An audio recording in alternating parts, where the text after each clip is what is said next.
A staff! That's amazing. I can autocast things now.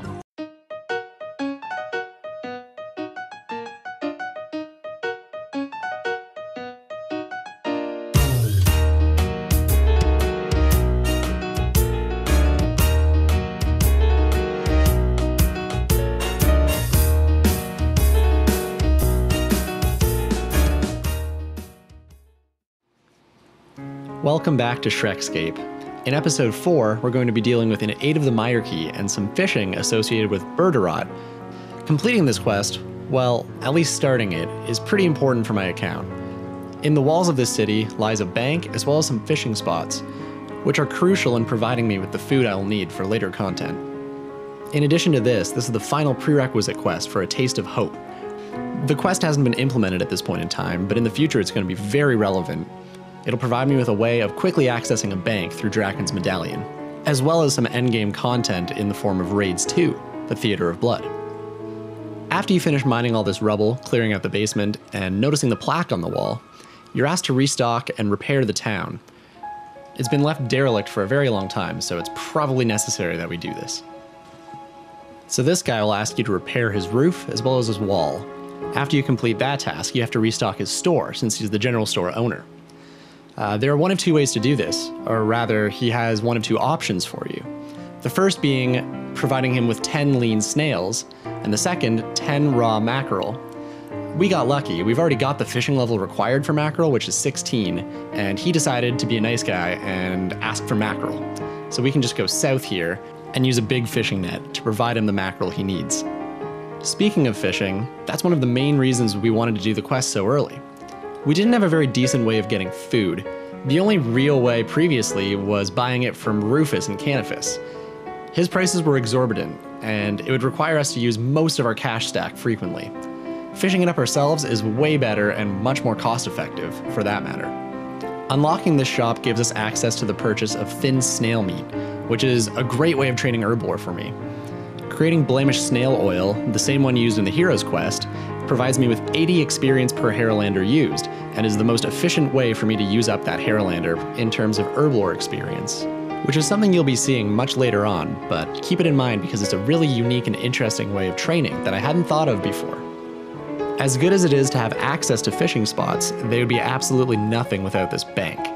This area is way better than the Lumber Swamp fishing spot, where you can only really catch shrimp and anchovies.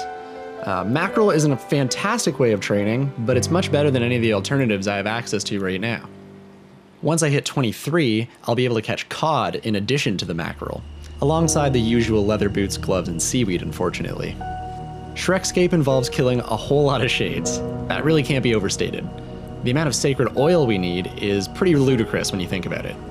This does give us a really neat way of training prayer through burning the remains, as well as fire making by doing the same, and crafting through playing the minigame.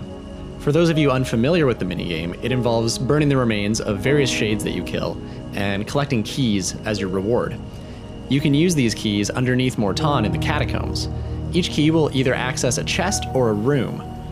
The chests have various rewards that scale with the level of key you use, and the rooms give you access to higher level shades that you can kill for higher level remains. The chests give me access to amulets as well as the elemental staves, which otherwise I wouldn't be able to collect. Those are obviously very important for any account, so I'm rather looking forward to getting them. The monsters in and around Tarn's lair and the abandoned mine have a super interesting drop table. These skeletons in particular can give me an amulet mold, which I won't be able to get otherwise until I unlock my house. As the shades you kill increase in level, so too do the requirements for burning them. Realistically, I need to be shooting for 65 fire making to make yew pyre logs. The bad part about this minigame for me is that I really only have access to dead trees as well as yew trees in the upcoming sleep update. To get the other logs, I have to play the minigame and get lucky. Speaking of getting lucky, in addition to willow logs, you can get some pretty nice rewards from these chests. Oh!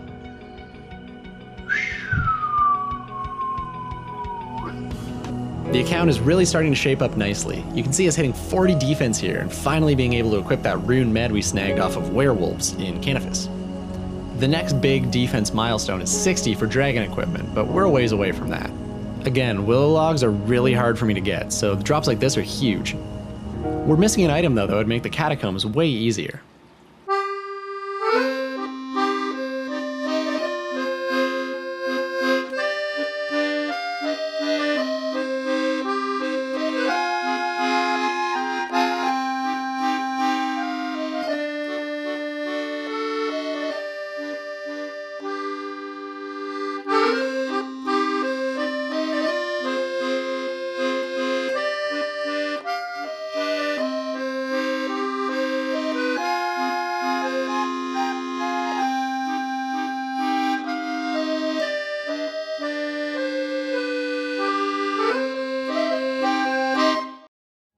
Whoever designed the Gatterhammer's look needs a promotion, but whoever designed the actual use of it needs to be fired.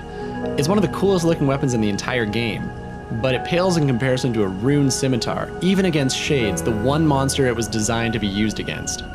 At 33 fishing, we unlock Frog Spawn, which is a great way to train fishing, although it can't be cooked. It can be eaten raw, but it's a pretty terrible source of food, as it only heals from 3 to 6 variably. In this same spot, we're able to fish for slimy and cave eels. At 38 fishing, you can catch both, and this is a better way of training fishing than frog spawn. Hey, 43. Why didn't it say anything? I can catch bass now.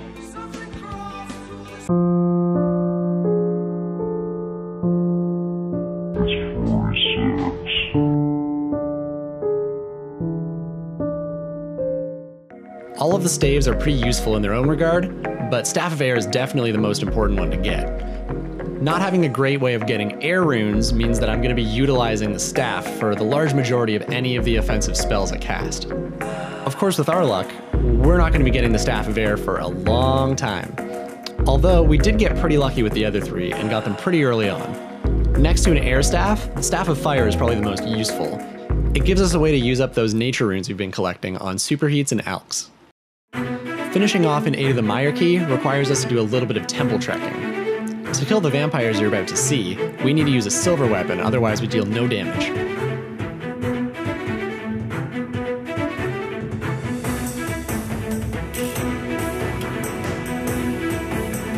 Two hours later.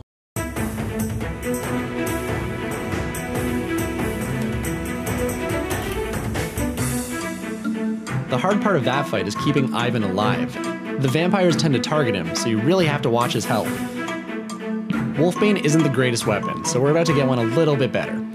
The quest requires us to construct the Rod of Avandis, a weapon designed to be used against the vampires that you saw right there.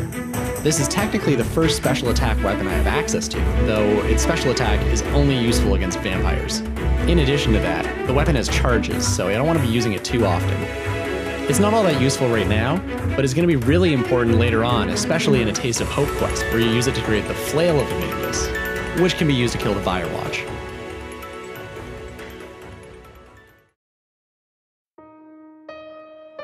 Now that we've done that, the quest is pretty much complete. We get it handed in here for some paltry experience, but now we've only got one quest remaining, at least at this point in time, to finish all of them that we have access to. Temple trekking actually becomes useful now that we've finished that quest, as we can go to and from the temple at Paterdomus. Temple trekking provides us with a unique opportunity to get thieving experience. Normally, we can't steal from any NPCs in any of the areas we have access to, so this becomes pretty crucial. In addition to that, there are several items you can redeem the tokens for. Silver bars and bowstrings are fairly useful, as we can't normally get those. In addition to that, watermelon seeds could be used later on. For now, we're going to only be getting XP tomes in the hopes that we're going to get thieving ones that we can do Creature of Fenkenstrain and get 25 thieving. Luckily for us, temple trekking provides us with a way of getting one of the skill outfits. The whole set provides a 2.5% increase in woodcutting experience. We can use the snakeskin you get here to create Snakeskin Armor. This will be the best range gear we have access to until we can get Carol's set. Again, we want to pump all of the rewards into XP tomes and pray that we get thieving ones. We might not have gotten it here, but agility is a pretty close second. Eventually we managed to collect enough to get all the way up to 25 thieving.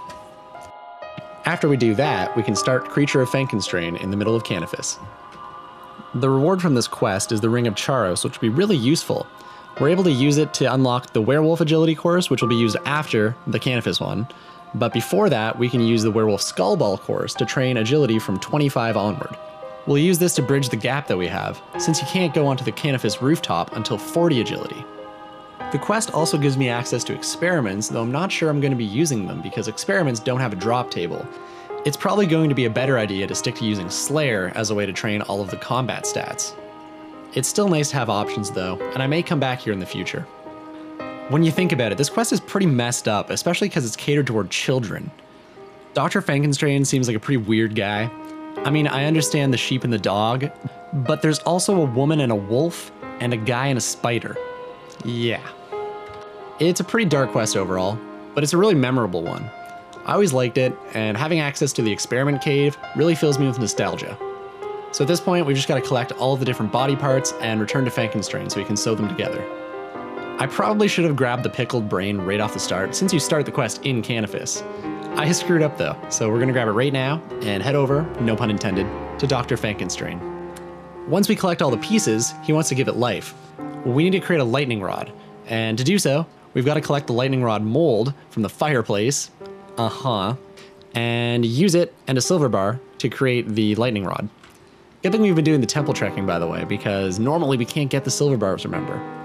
This is actually a pretty cool looking scene, and after we watch it, we're pretty much done the quest.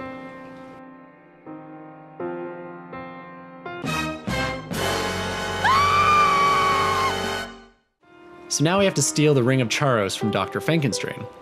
Once we do that, Lord Rolagarth, the monster here, takes back his castle, and the quest is finished. We get some thieving XP and the ring we've been looking for. So there you have it. We've now finished all of the quests that we have access to up to this point in time. Later on, a Taste of Hope will be added, as well as much more content. But for the time being, we've now unlocked the majority of the content that was available to us and locked behind quest restrictions. And now we come to the end of the video. Thank you so much to all of you for watching, I really do appreciate it. And if you liked what you saw, don't forget to hit the subscribe button so you're always notified when the next video goes live. Thanks again, and I'll see you next time.